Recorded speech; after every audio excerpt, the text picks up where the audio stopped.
BPFৰ দুৰ্গস্বৰূপ পৰ্বতচূড়াত UPPL দলৰ বৃহৎ যোগদান কাৰ্যসূচী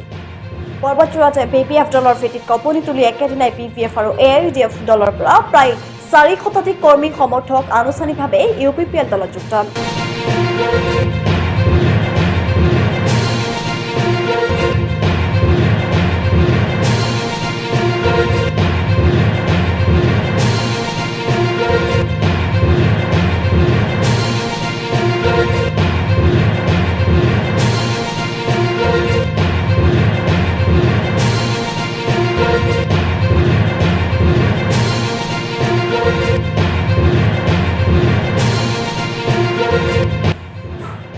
এক নং পৰ্বতচূড়া পৰিষদীয় সমষ্টিৰ দেৱীতলা VCDCৰ খোটা বাগৰাত পৰ্বতচূড়া UPPL জিলা সমিতিৰ উদ্যোগত অনুষ্ঠিত যোগদান অনুষ্ঠানত প্ৰায় 4 শতাধিক BPF আৰু AIUDFৰ কৰ্মী আনুষ্ঠানিকভাৱে UPPL দলত যোগদান কৰে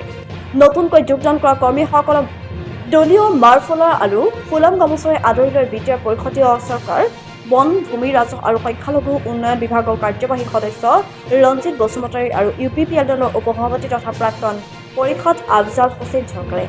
BTR AM ৰঞ্জিত বসুমতাৰীৰ ভাষণ প্ৰসংগত BPF দল আৰু প্ৰাক্তন BTCৰ মুখ্য কাৰ্যবাহী সদস্য হাগ্ৰামা মহিলাৰীক তীব্ৰ সমালোচনা কৰাৰ লগতে তীক্ষ্ণ বাক্য বা নিক্ষেপ কৰা পৰিলক্ষিত হয় তাহানি BPFৰ ভয় ভাবুকিত মানুহে চক খাই BPFক ছাপোৰ্ট কৰিছিলে বিকল্প ৰাস্তা নথকাৰ কাৰণে BPFক সহায় কৰি আহিছিলে কিন্তু বিকল্প ৰাস্তাটো আজি পৰ্বতচূড়া অঞ্চলৰ জনসাধাৰণে পাবলৈ সক্ষম হৈছে আৰু সন্মানীয় প্ৰমোদ বৰা ডাঙৰীয়াৰ নেতৃত্বত আমাৰ চৰকাৰে আমাৰ পাৰ্টি আজি শান্তি প্ৰতিষ্ঠা কৰিব পাৰিছে সকলো জাতি জনগোষ্ঠীৰে মাটিৰ সমস্যা সমাধান কৰিবলৈ আমি সক্ষম হৈছোঁ সেইবোৰ দেখি পেলাই জানি বুজি আমাৰ সকলো BTRত থকা ভাৰতীয় নাগৰিকে আমাৰ UPPL দলৰ প্ৰতি আকৃষ্ট হৈ পেলাই আজি দলে বলে ওলাই আহিছে আৰু যোগদান কৰিছে খুব ভাল লাগে কিমান দূৰ সত্যৰ কথা আহিব নোৱাৰে 100% আহিবলৈ সম্পূৰ্ণ কথা ৰেডি হৈ আছে জাষ্ট তেওঁ বাৰ এটা চাই লৈছে ভাল দিন এটা চাই লৈছে সেইদিনাখনে তেওঁ আমাৰ দলত যোগদান কৰিব কি উদ্ধাৰ হৈছে অস্ত্ৰটি উদ্ধাৰ হৈছে জেহাদী হয় কালি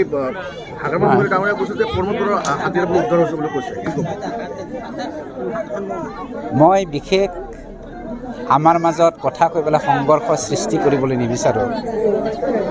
হাগ্ৰামাৰ দিনত 17 বছৰে ভাতৃঘাতী যিটো সংঘৰ্ষ আনিলে বড় অনাবড় যিটো আমাৰ মাজত সংঘৰ্ষ সৃষ্টি কৰিলে তেখেতৰ দিনত এই দিনটো আকৌ কোনোবা দুষ্ট চক্ৰৰ মাধ্যমেৰে উচুতিনি এইটো আকৌ হ'ব বিচাৰিছে নেকি এইটো আমাৰ ভয় লাগি আছে ইনভেষ্টিগেশ্যন চলি আছে গৈ থৈ লাষ্টৰ হাগ্ৰামাৰ কাণ্ডটি ঢুকটো নগ'লে হ'ল আৰু সংবাদ